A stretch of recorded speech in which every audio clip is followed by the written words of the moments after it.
Hook.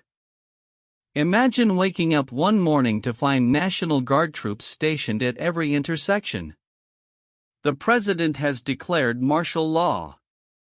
Your bank accounts are frozen. And a bus pulls up to your street with orders to transport you to a temporary relocation center in the middle of the desert. Sounds like a dystopian movie, right? But millions of Americans believe this scenario isn't just possible, they believe the camps are already built and waiting. Intro. The FEMA camps conspiracy theory claims that the Federal Emergency Management Agency, the same organization that helps communities recover from hurricanes and wildfires, has secretly constructed a network of concentration camps across the United States. These camps, proponents argue, are designed to detain American citizens when the government declares martial law. Some versions go even further, claiming the camps are part of a New World Order plot to exterminate political dissidents. Today, we are exploring where this theory came from, why so many people believe it, and what the evidence actually shows. Segment 1. The origins of the FEMA camps theory trace back to the late 1970s and early 1980s, when far-right anti-government groups like the Posse Comitatus began warning their followers. The first known published reference appeared in a 1982 Posse Comitatus newsletter, which claimed that hardcore patriots would be detained in the event of a national emergency.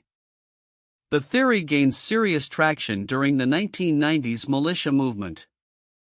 In 1994, Linda Thompson, a prominent conspiracy theorist and activist, released a documentary called America Under Siege. The film featured footage of a facility in Indiana that she claimed was a FEMA camp.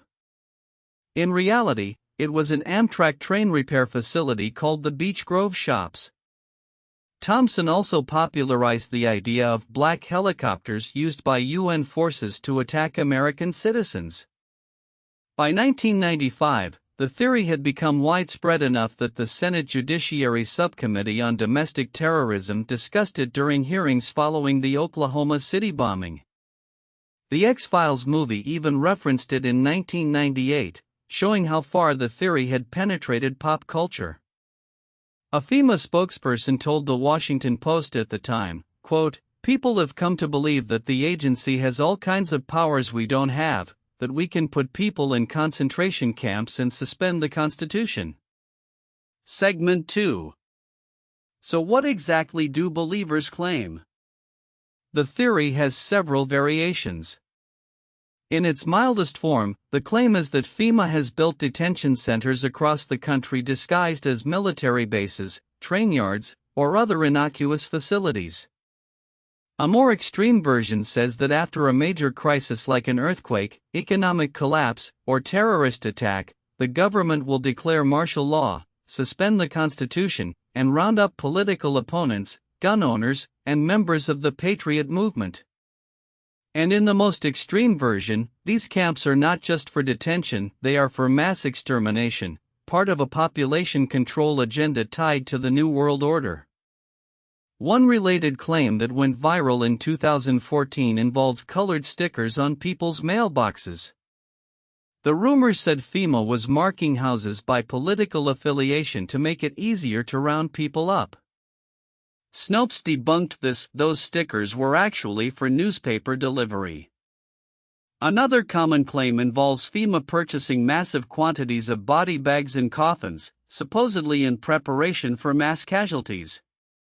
These purchases are actually routine disaster preparedness. FEMA is stockpiled for hurricanes, earthquakes, and pandemics, but to believers, they are evidence of darker intentions. Segment 3. The theory would not be where it is today without its key promoters. Alex Jones and his website InfoWars produced a 2010 documentary called Police State 4, The Rise of FEMA, which claimed to, quote, conclusively prove the existence of a secret network of FEMA camps. In 2012, Jones promoted a story titled List of All FEMA Concentration Camps in America Revealed. In 2015, a domestic military training exercise called Jade Helm 15 sparked massive online panic. The operation involved special forces troops practicing in several southwestern states. Conspiracy theorists claimed it was a dry run for FEMA camp operations. Local officials in Texas publicly denounced these fears. Even Congresswoman Michelle Bachmann alluded to the theory during her time in office. And during the COVID-19 pandemic, an agreement allowing FEMA to use hotels as non-congregate shelters for quarantine was interpreted by believers as proof that camps were being set up. This shows how the theory adapts. Every new government program or emergency response gets folded into the narrative. Segment 4. Now, let us look at the reality. FEMA is an agency of about 20,000 employees whose primary mission is disaster response.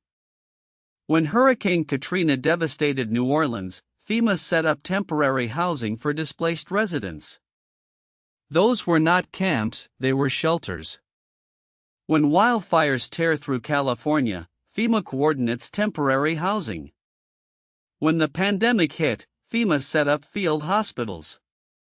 Every single facility that conspiracy theorists point to as a FEMA camp has been identified. Popular Mechanics investigated and debunked the claims in detail. The supposed camps turned out to be an Amtrak repair facility, a mining operation, a regular military base, and a vacant factory complex. There is no evidence of a network of concentration camps. The Rex 84 contingency plan drafted by Oliver North in the 1980s did propose mass detention in a national security crisis, but it was never implemented. The plans were revealed and denounced. The real danger of this theory is that it undermines trust in disaster relief.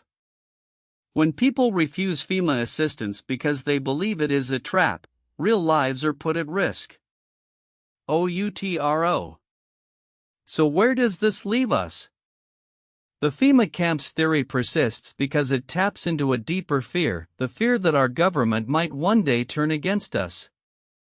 And while it is true that governments have done terrible things in the past, like the internment of Japanese Americans during World War II, the specific claim about a nationwide network of FEMA camps does not hold up to scrutiny. But the belief itself tells us something powerful about the state of trust between citizens and their government in modern America. If you found this breakdown valuable, hit that subscribe button right now. I release new videos every single day exposing the truth behind the biggest conspiracy theories. Subscribe and turn on notifications so you never miss an upload. And comment below, do you think FEMA camps could exist? Or is this pure fiction? Let me know your thoughts. Thanks for watching, and I will see you in the next video.